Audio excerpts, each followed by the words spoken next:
Hello, this is Doug Gerlach from ICLUBcentral. Welcome to my Lunchtime Stock Club webinar. Today is Monday, June 13th, 2016.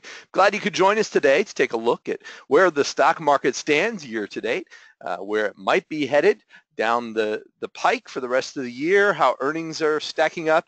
We'll also be taking a look at a recent book that I've been reading that I think you might find interesting. And finally, we've got a stock idea for us to discuss. And of course, we've got plenty of time for questions or stock suggestions that you might have as well. So glad you could join us. Let's get started. We're going to take a look at our usual housekeeping to remind you all that if you are having any sorts of technical problems with the webinar, don't contact us at ICLUBcentral. Go right ahead and contact GoToWebinar via their toll-free number or on their website.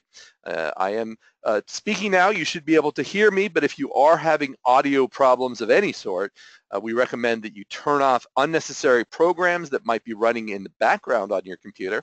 Don't connect using Wi-Fi if you have a wired connection available, and you can always, as a last resort, listen using the telephone if your computer connection isn't delivering that audio efficiently. And that will also free up your computer processing power to deliver the video component of today's webinar.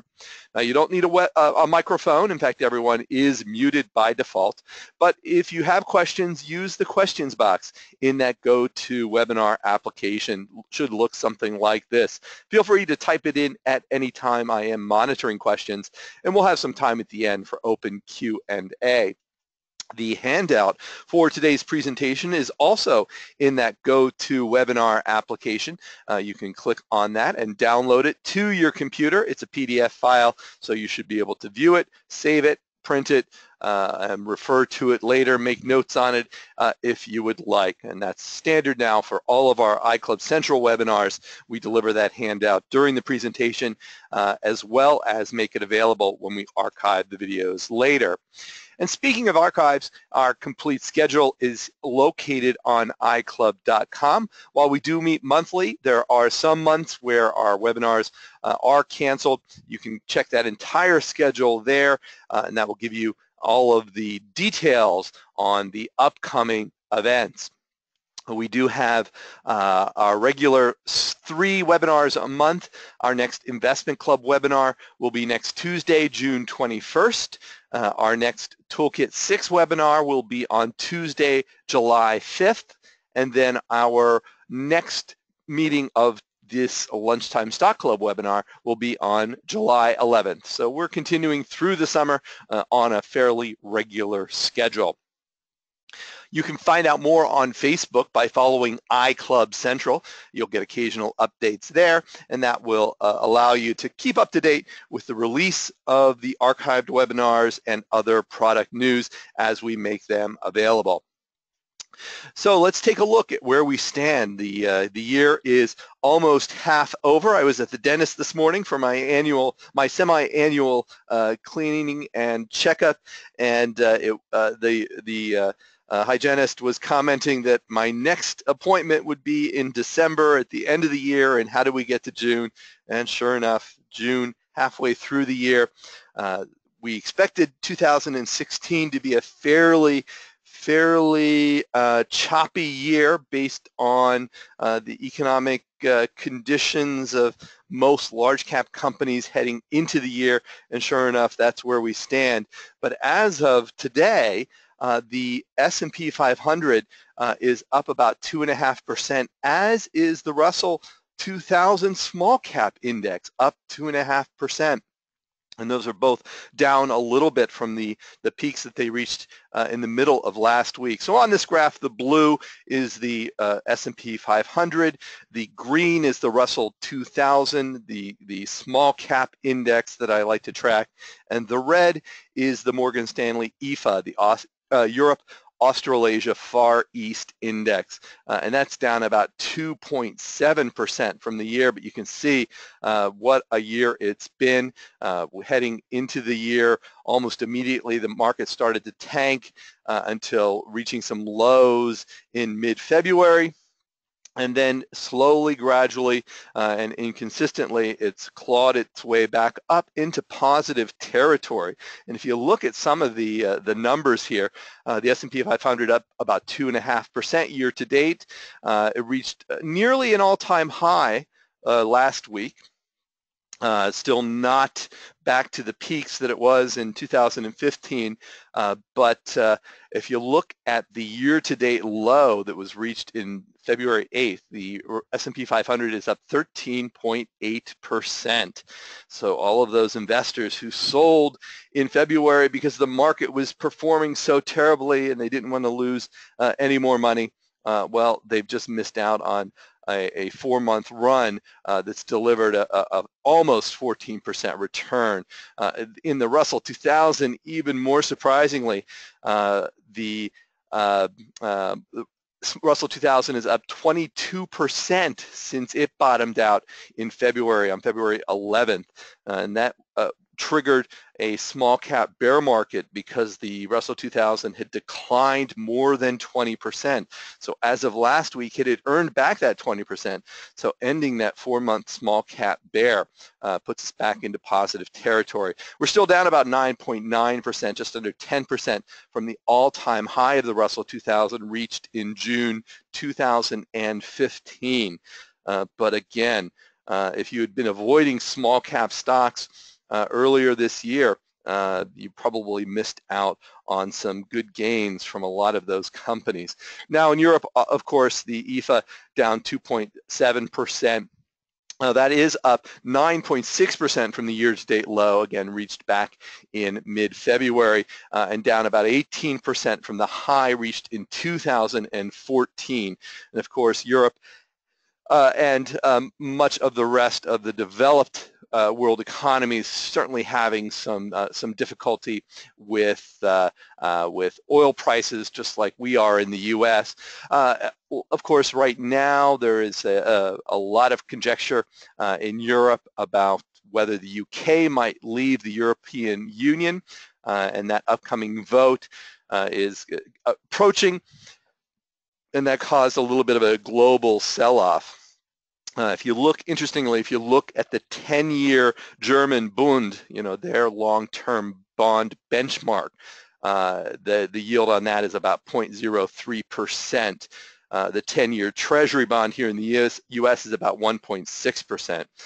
So when you compare the outlook of the U.S. and the European economies and the bond yields where they stand right now, even that 1.6% is looking pretty impressive compared to some of the global bond yields that are being offered around the country. So that certainly has been quite a year to date so far, halfway through. If we look at the S&P 500 PE ratio, we're actually up again, and this is one of the highest PE ratios we've had in some time at 24.22 last month. When we met at this time for our webinar, the S&P 500 PE ratio was 23.8. So we've continued to see that PE ratio drive up a little bit. Now, part of this is due to the, if we look at the earnings, you'll see that the earnings at 87.53 are up just slightly from last month. In May, the S&P 500 trailing 12-month earnings were 87.12, so we've got about a 40-cent gain. That certainly is not enough to account for the bump in the PE ratio. If we go back to our PE ratio chart, bumping that up to 24.22, but it still points, I think, to a reluctance for a lot of investors to be moving out of the sidelines at this point and still looking ahead for continued growth from the American economy, from the GDP, from the large company stocks. And of course, that's something of an inverse indicator. When a lot of people are optimistic, that means that traditionally things may be topping out. When everyone is completely negative, it means that good times are ahead. But that's where we stand right now. The second quarter earnings season has started as of first quarter ended March 31st for most companies, so we're going into the second quarter. And according to FactSet, the estimated earnings decline for the S&P 500 for the second quarter is down 4.9%. So they are seeing now, based on analysts that cover companies in the S&P 500, a decline overall of earnings per share in the second quarter of 4.9%, and that's revised downward from the end of the first quarter on March 31st, when the second quarter earnings estimate outlook looked like a decline of minus 2.7.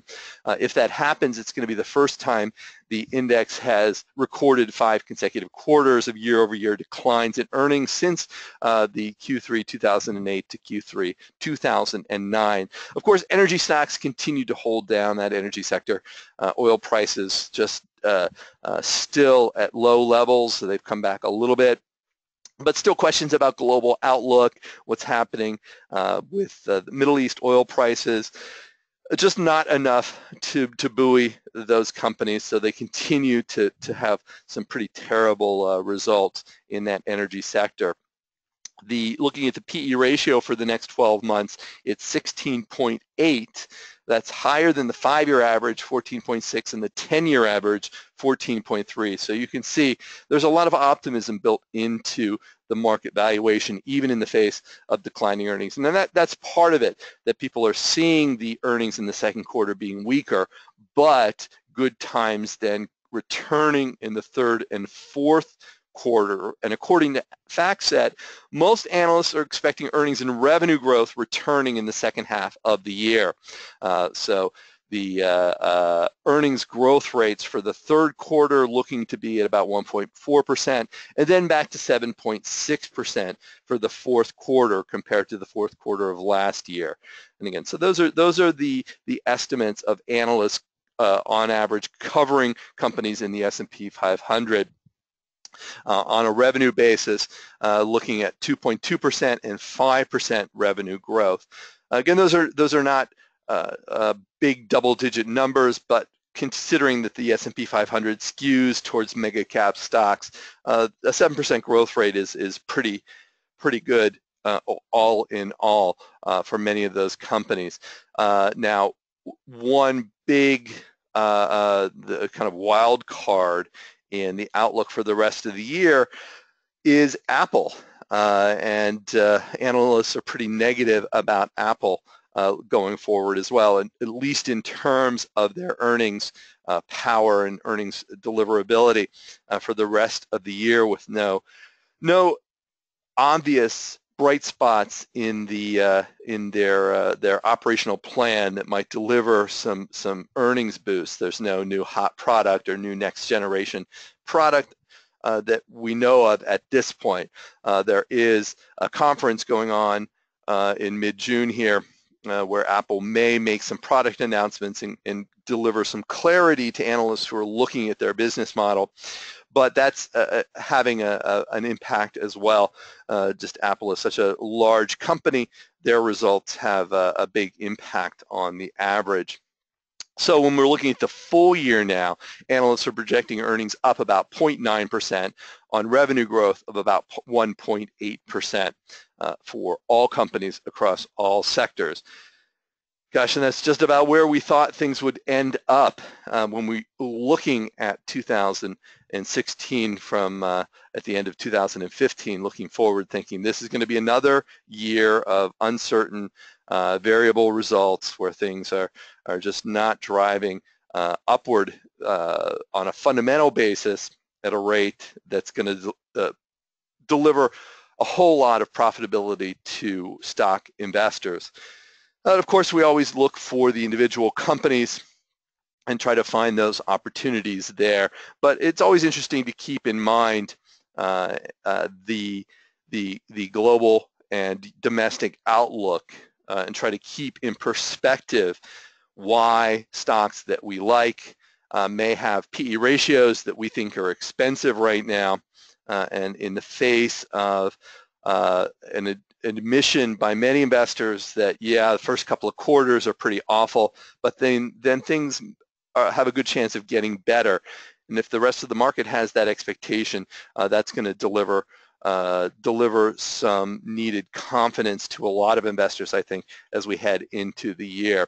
But we're going to continue to try to find some good companies, find them at the right prices, and then hold on to them, because we know that no matter what happens for the rest of 2016, the best companies are going to deliver profits to their investors for many years to come, following 2016, 2017, 2018, and indefinitely into the future.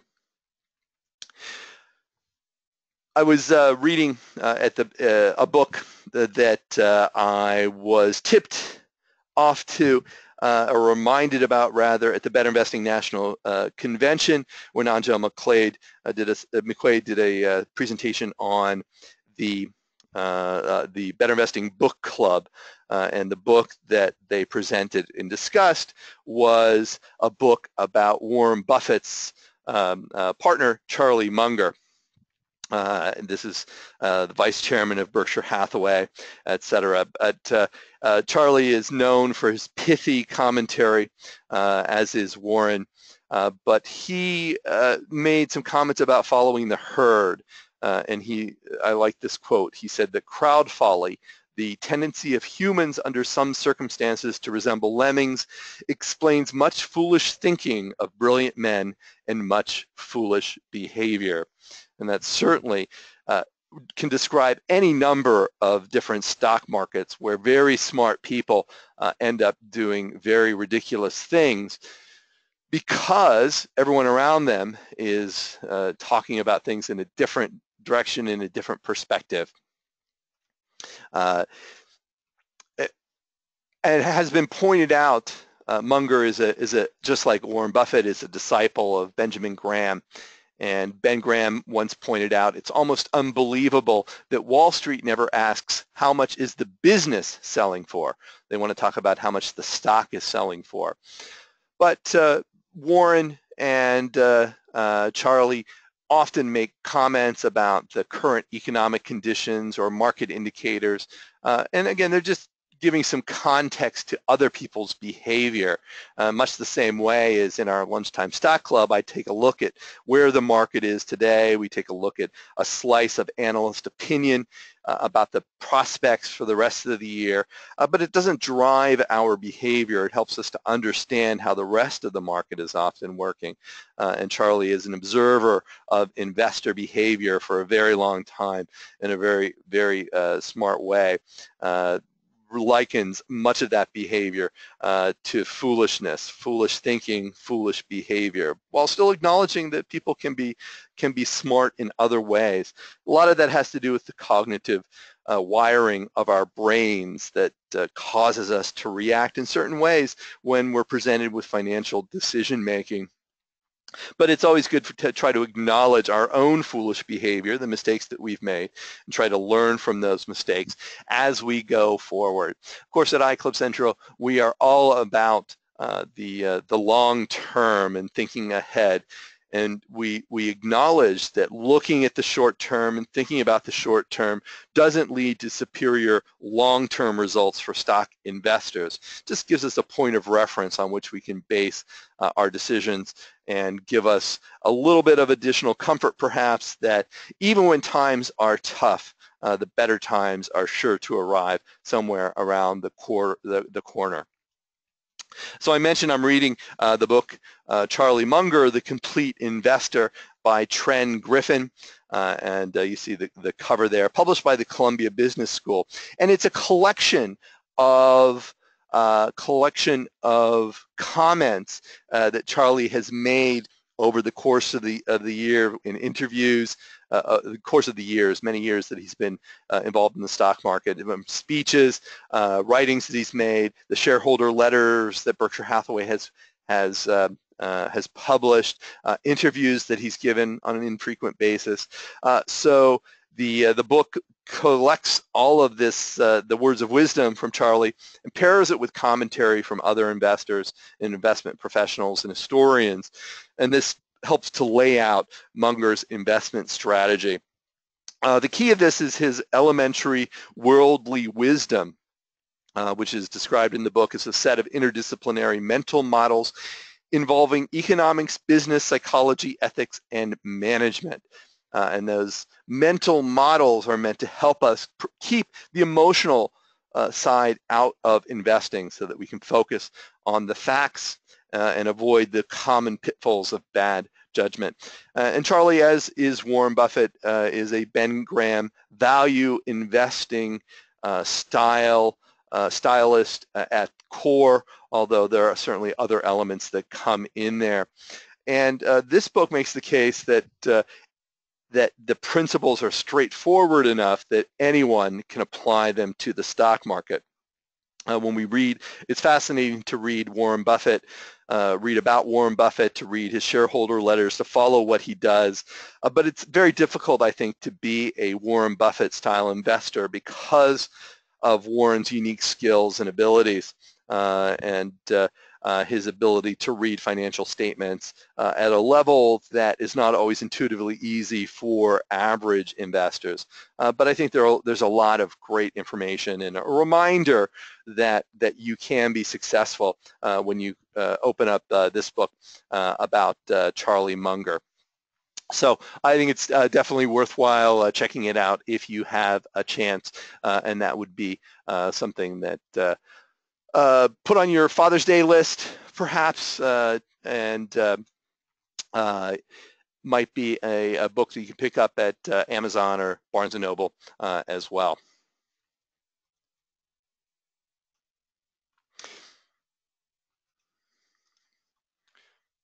All right, I have one other product update to offer. After tax season, our developers get to turn to some other projects that we've had in the queue, and so we're back again. Last month, I talked about some of the enhancements we had made to My Stock Prospector. My Stock Prospector is our screening tool. It's built for long-term fundamental investors. It's not built for traders. It's not built for short-term thinking. It has 10-year growth rates that you can screen on, so you can really discern the long-term trends of companies that you follow. Those are screens and criteria that you can't find at any other screening website that I'm aware of that focuses on stocks, but we make it available as part of our online suite of tools. And if you haven't tried My Stock Prospector, we have a new demo of the site. It's a full-featured demo that you can access now that gives you the ability to play around with the criteria to see how the screens are built. Take a look at the demo criteria, and this demo version allows access to all of the criteria that we offer, so you can check it all out, all of the functions, the reports, the predefined screens you can access. There's no login or registration that's required. The only restrictions on it is that we're using an old data set, so you're not going to get valid results to help you today in your investing, but you can check out the functions of the program. And you also don't have the capability to save screens because there's no login required. You can check this out at the URL demo.mystockprospector.com. If you just go to mystockprospector.com, you'll see the landing page there, and you'll be able to find that link as well to the demo where you can check it out. So if you haven't yet tried the My Stock Prospector demo or subscribe to it, you can check it out. We now have multiple options for subscribing for a month or 3 months or 6 months, so you don't have to commit to a year if you don't want to. I think it's a tool that once you start using and start working with can be very, very useful for your investing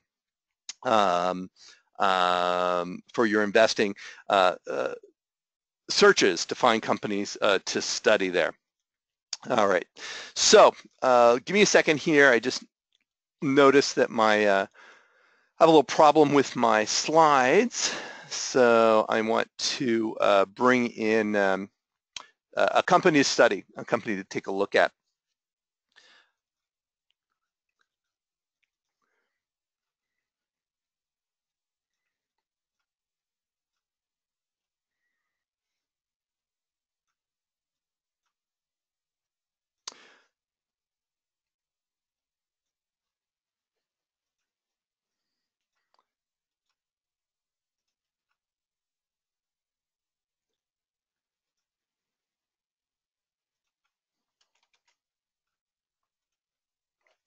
Well, we're going to take a look. I'm going to take a look at a company here. Let me change over. I had a couple of slides prepared. I'm not sure what the handout says actually. I just noticed that my PowerPoint. I was working on it on another computer, and so I guess it didn't sync, of course. But we're going to take a look at a company called Two Cows Incorporated that was featured in our Investor Advisory Service newsletter just.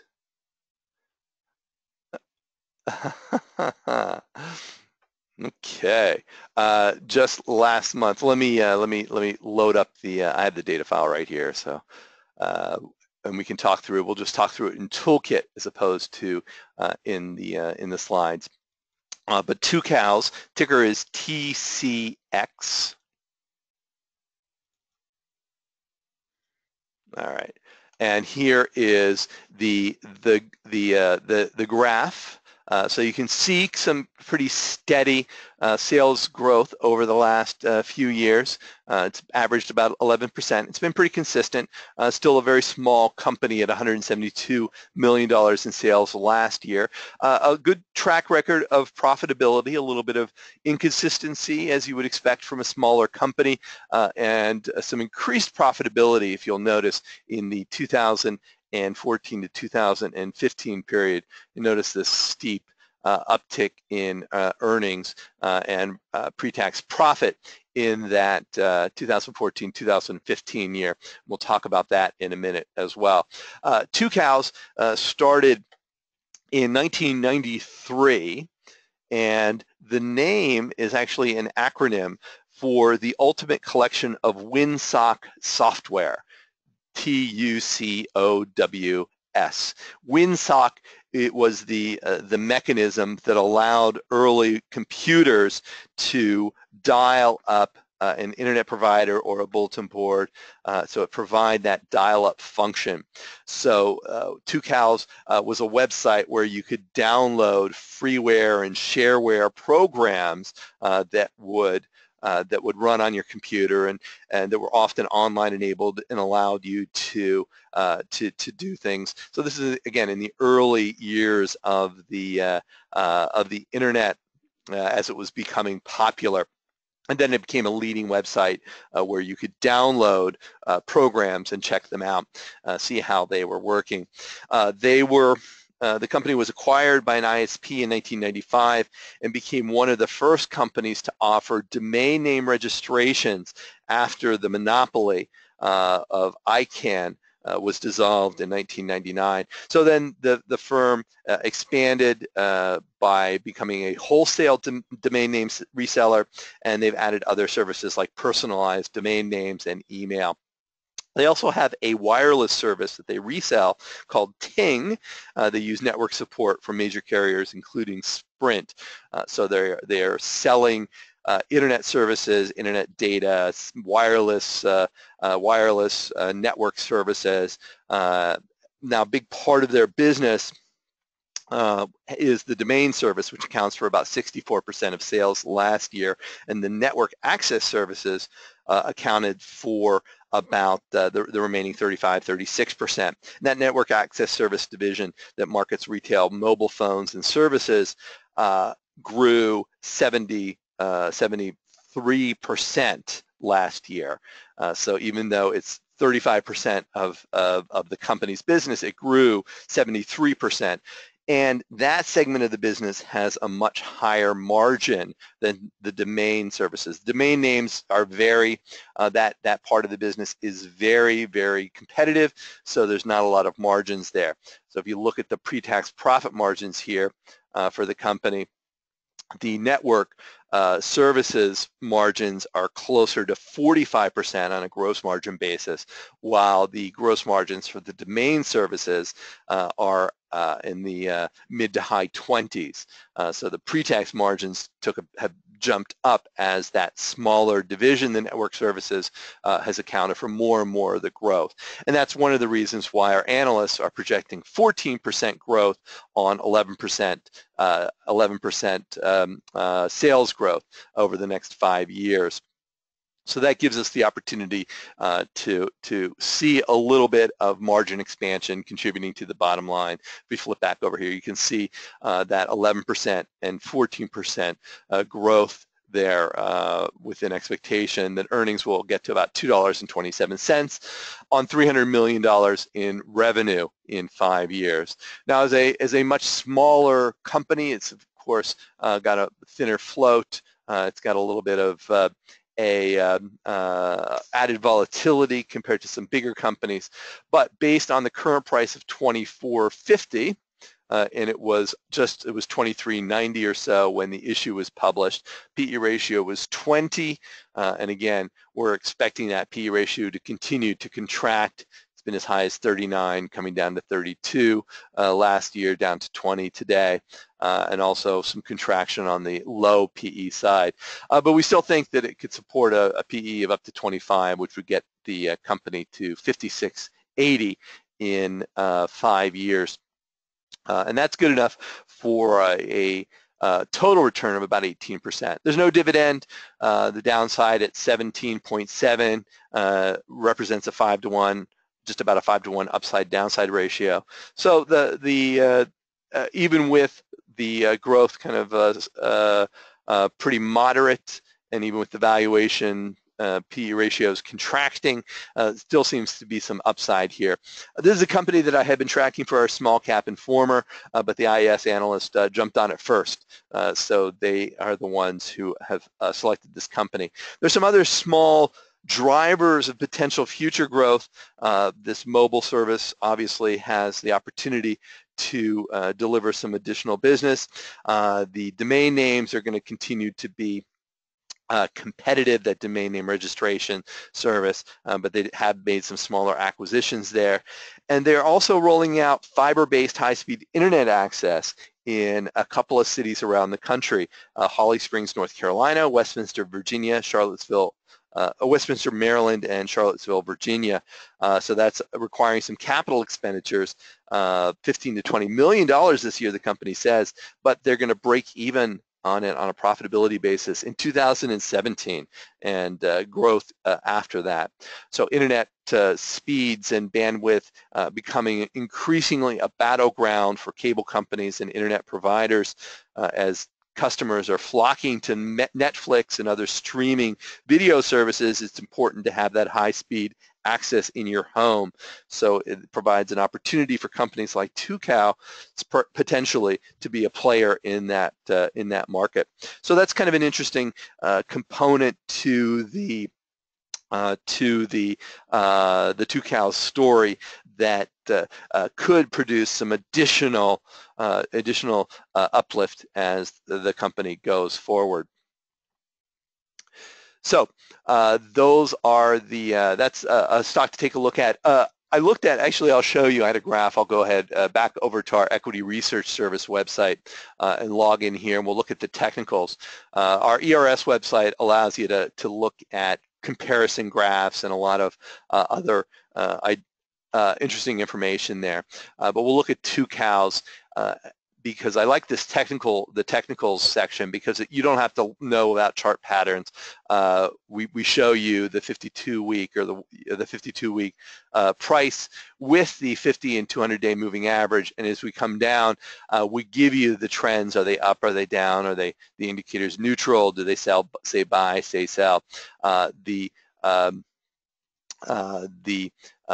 The gray line is the 200-day moving average, the black line is the 50-day moving average, and the blue line are the closing prices. And what's interesting is when we see crossover points, those tend to be indicators. So when we see the price closing above or below these the moving indicator lines, that's when we see trends that are either up or down, and in this case the trends have been up since it last crossed that the black line, the 50-day moving average, and it last crossed the 200-day moving average just later in May as well. So those are some fairly positive technical trends. The money flow indicator and the relative strength are both neutral on this particular at this time. Nothing unusual there. So the technicals are in good shape for two cows. The price considered a buy up to about $27. So there is some play there. Give you some time to do some research on it on your own and check it out as you move forward. All right, so if you have any questions at this point, be happy to take a look at them. I know the Bank of Ozarks is the company we covered last month in the handout. That's what's in the handout right now.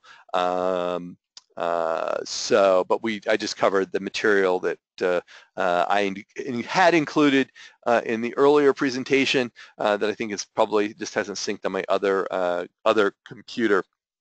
Hasn't synced up yet when I sat down to do the webinar here. Al asks if Equity Research Service is a subscription service from my iClub, and yes, that is the case. ERS is one of our more advanced online tools. You see across the top here, we have a summary page, growth, quality, cash flow, dividends, valuation, technicals, total return, competitors, and news links, and this is all delivered for once you enter the ticker symbol, you get this whole report with all of those sections, and you can download the entire report. So again, it's a research tool, and you can have save a portfolio, say the stocks that you're looking at. There's a basic screener and some message boards. When we look at the growth trend, we have, this is additional stuff that we can't put on the SSG, for instance, that we can't deliver using the in toolkit. So the growth screen here gives us some of the additional charts here that show you the rate of change of sales and earnings growth over time. We give you the quality I like quite a bit because we have some additional graphs, the pre-tax profit, return on equity. We have long-term debt to equity. Two Cows doesn't have much debt to speak of. We have debt to capital. And it's all graphed against peers, so you can get a sense of what the actual data and how they stack up to similar companies. In this case, I think TCTO is the same company listed on the Toronto exchange. TCX is headquartered in Canada. Cash flow gives us a comparison of the company's free cash flow per share compared to its earnings.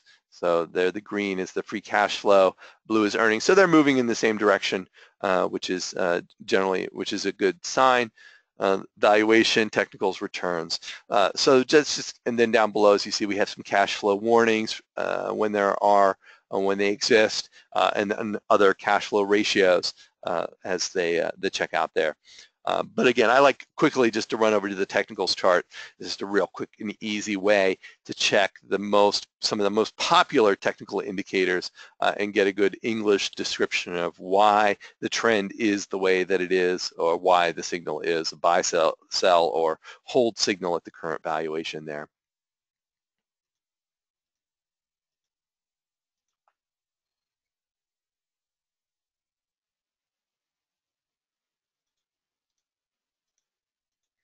All right, so Steven says, what about, so open question and answer. If you have a stock that you want to take a look at, we've got time to take a look at a couple of them.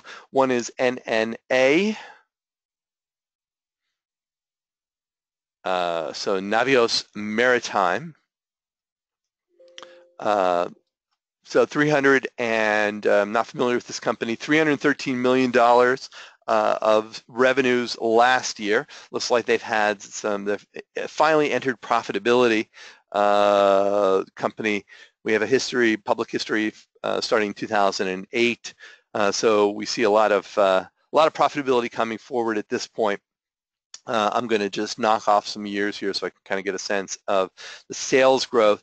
Has been an annual 27% for the last couple of years. Let's see, no analyst estimates that are delivered through the data service. I'm going to go quickly run out to NASDAQ and see if we can find any. So we got some earnings for the next couple of fiscal years. Not very exciting, 52, 47, 50.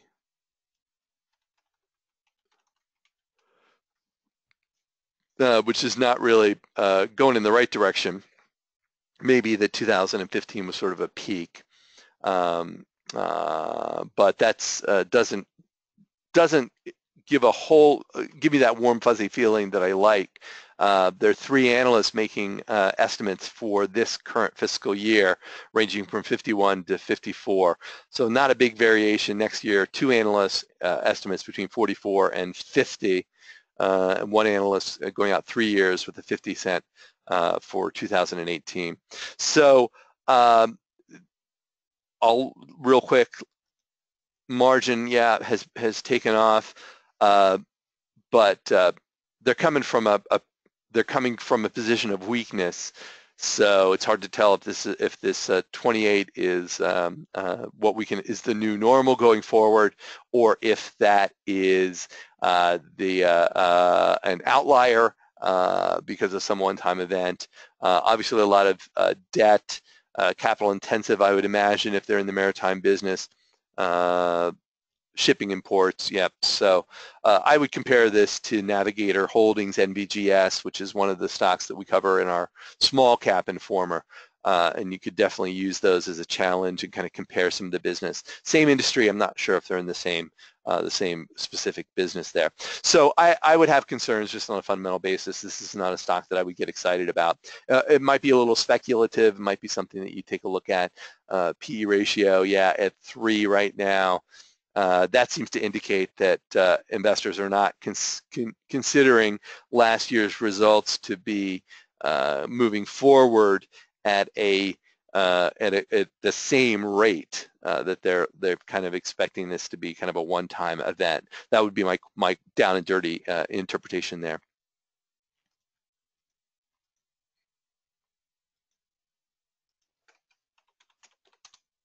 So Stericycle. Joe asks about Stericycle. Waste management, so a tough business in the industry, some tough trends here. Last year, seeing a decline. Again, I don't follow the company. Sales are strong, so I'd want to know more about what's causing this drop off.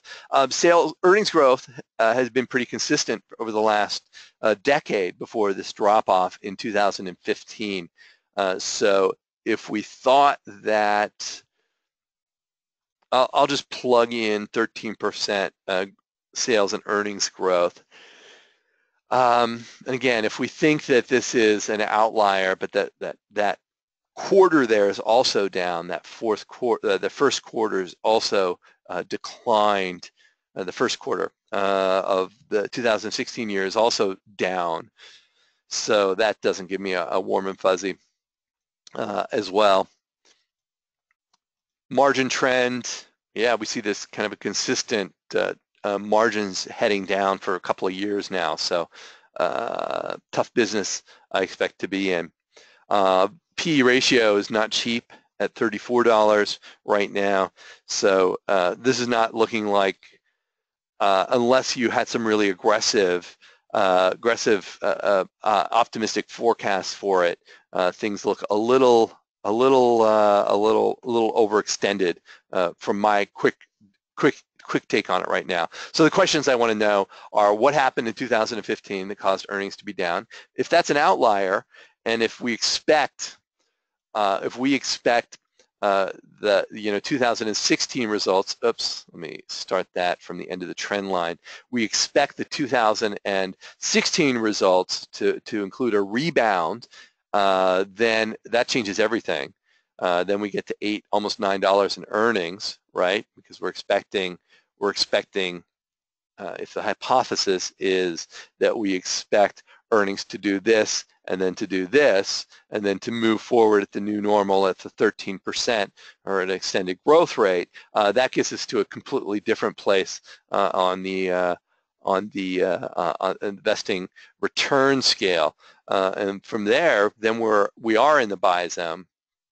The problem with this is that it's a fairly aggressive assumption to assume that this year and we need to really understand if the current year is an outlier. It could be a buying opportunity, although it's not expressly cheap, but it could be something to that we might consider. But if we don't have a good handle on what's happening in 2015 and the outlook for 2016, I guess that's a quick thing we can check real fast is look at the analyst estimates. So we'll do the same thing. We'll just go over to NASDAQ real quick.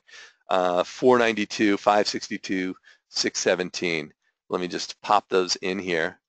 492, 5, what did I say? 582 and 617.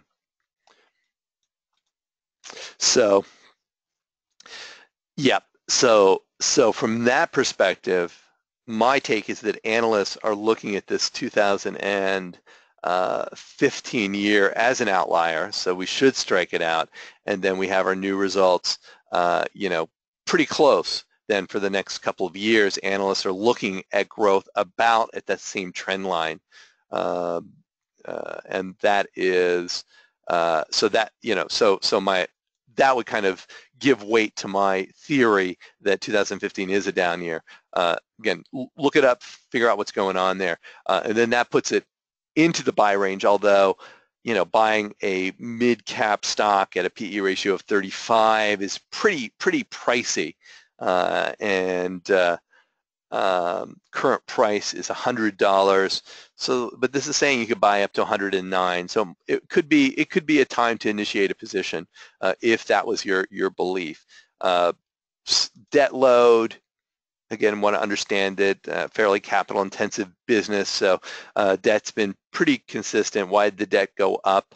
Want to understand that. And the margins, they're contracting, and that's not a nice sign. We could do more by looking at the quarterly trend graph, get a sense here of, earnings and profits have been just growing at slower rates, and for the last couple of years have actually been declining. So that, here's the 0% line, right? So that means for second quarter, third quarter, fourth quarter, first quarter, pre-tax profits and earnings have been fairly consistently heading in the wrong direction, and that doesn't support earnings growth going forward.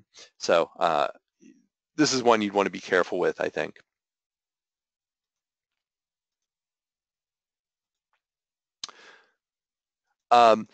So Eric asks about Drew Industries. This is a stock that we cover in our small cap informer. They make parts and components for RVs, recreational vehicles.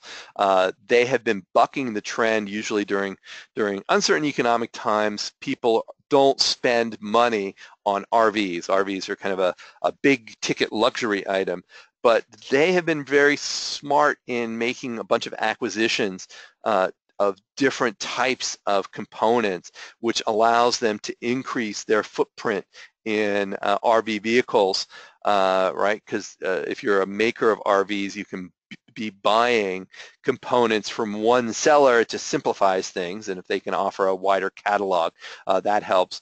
And then in the aftermarket, they have the opportunity to reach consumers with a wider array of products. It allows them to find some synergies there and boost sales. So you can see the first quarter earnings and profitability really took a bump up and have been growing pretty nicely. You'll notice the drop off in 2009 right here during the Great Recession, but a quick recovery in 2010. For the purposes of my analysis, I would focus on what the potential has been post-recession, and with the expectation that would continue after this. I'm going to plug in 18% here. I don't know what my official, I cover the stock for the small cap informer. I don't know what my current thinking is. It may be a little more conservative than that, but at an 18% growth from the most recent quarter, and again on a fairly aggressive expectation there, gets us to about $8.30, 35 cents in earnings in 2016. in 5 years. You can see the margin creeping up. Again, we'll ignore what's happening in 2006, 7, 8, 9, but focus on what's happening recently as they're bumping that margin up slowly, steadily. We think management's doing a great job there, boosting that margin up above the 5-year average with that uptrend. A little bit of debt, but nothing to worry about, and return on equity has been pretty strong as well. If there is another recession, we're going to expect this stock to get hit pretty hard, but they seem to be building a little bit of a reducing their exposure to the cyclical nature of the market.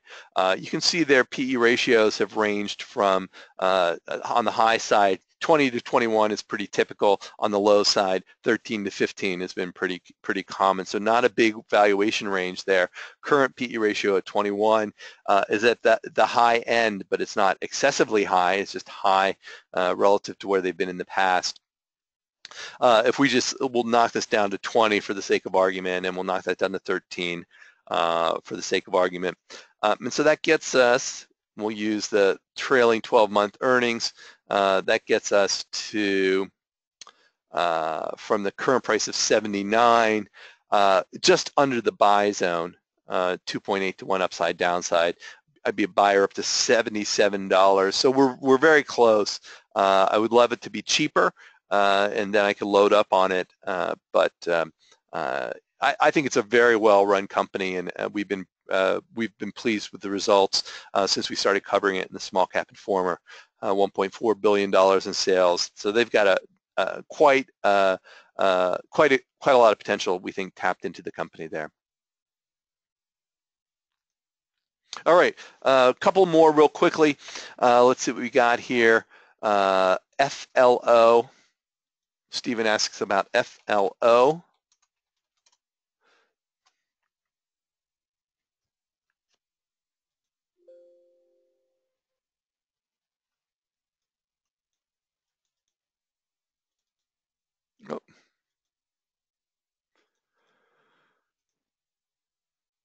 There we go. Flowers Foods. I'm not familiar with the company. It's a $3.7 billion company.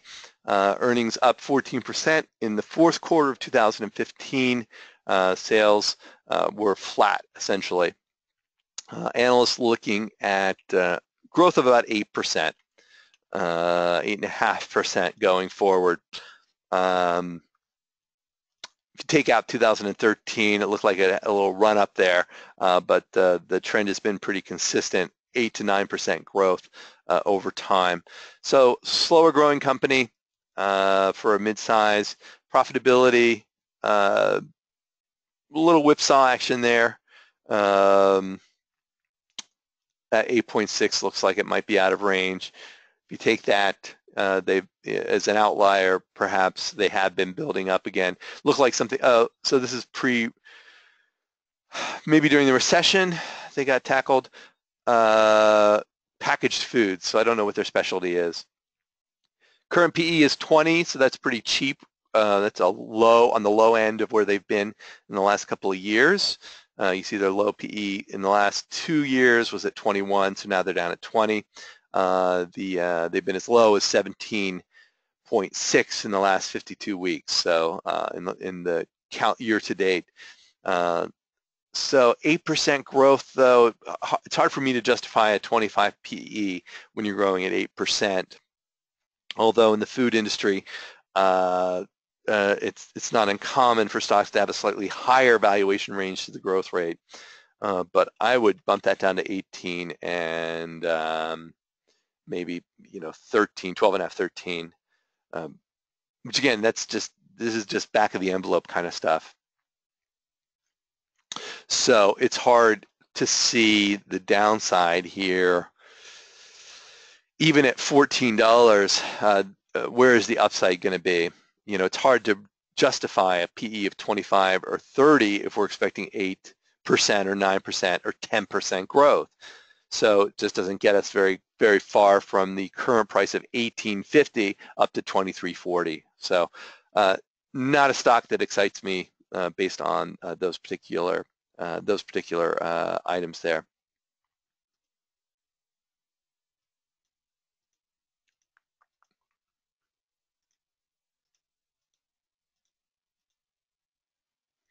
Okay. Laura says they make breads and bakery items, flours, foods.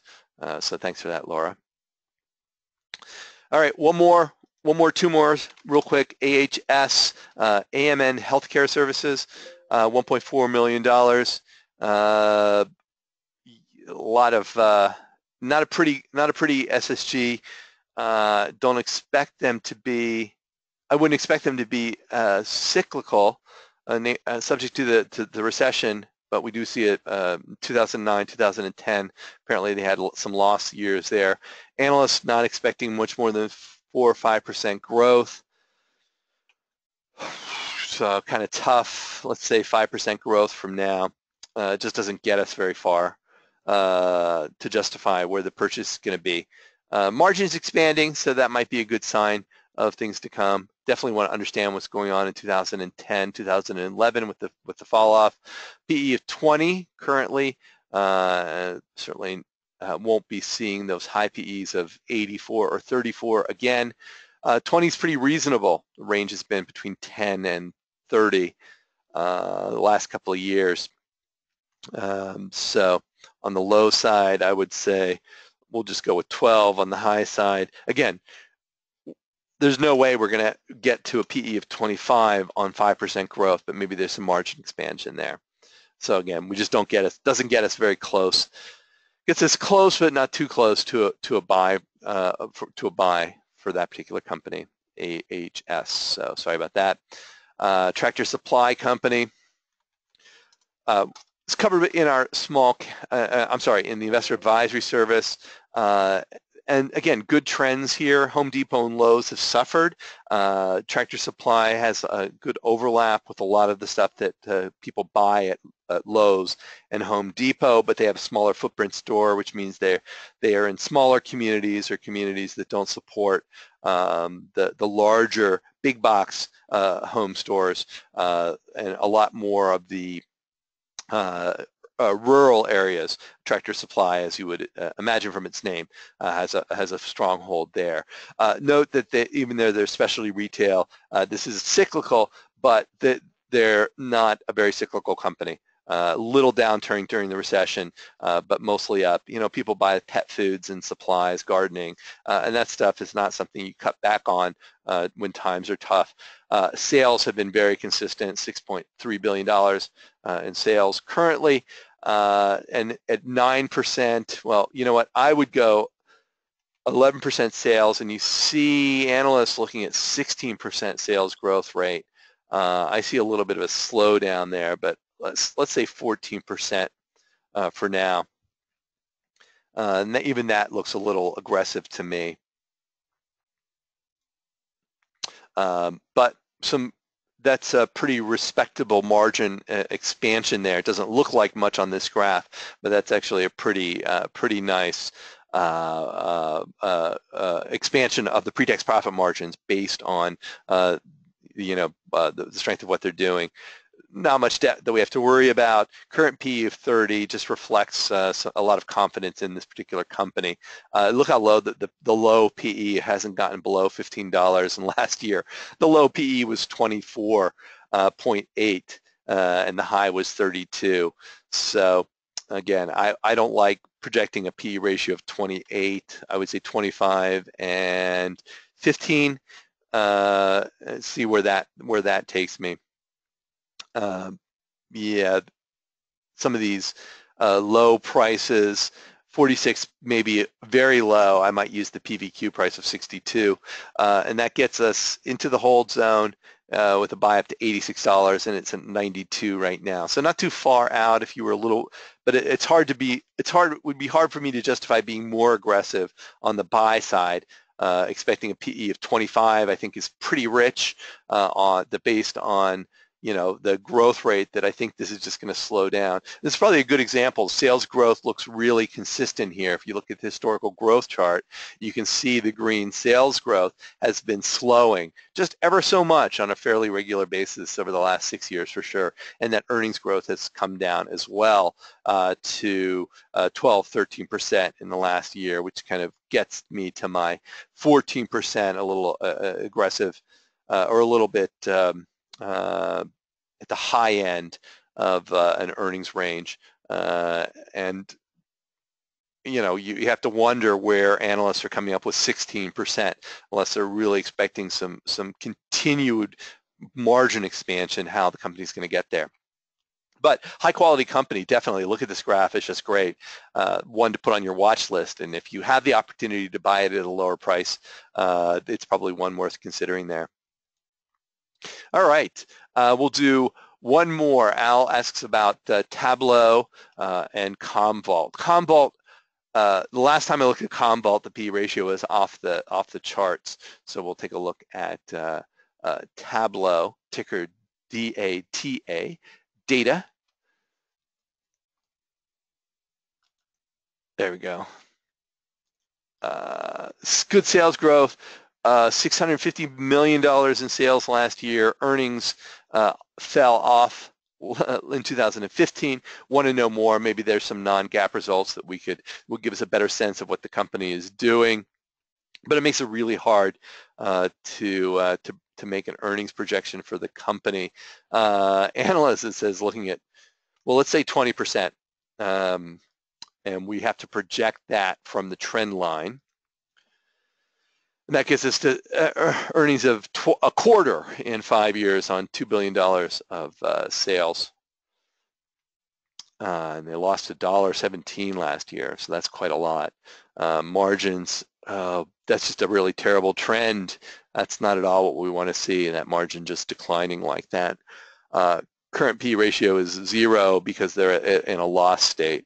But they could potentially support a P/E of 30 if they were growing at 20% consistently. And then what would the earnings be? We'll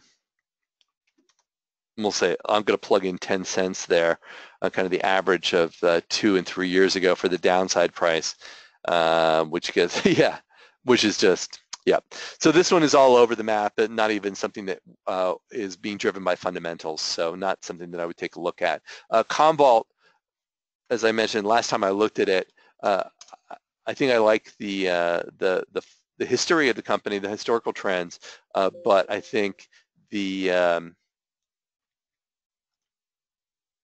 certainly keeps coming up on my screens.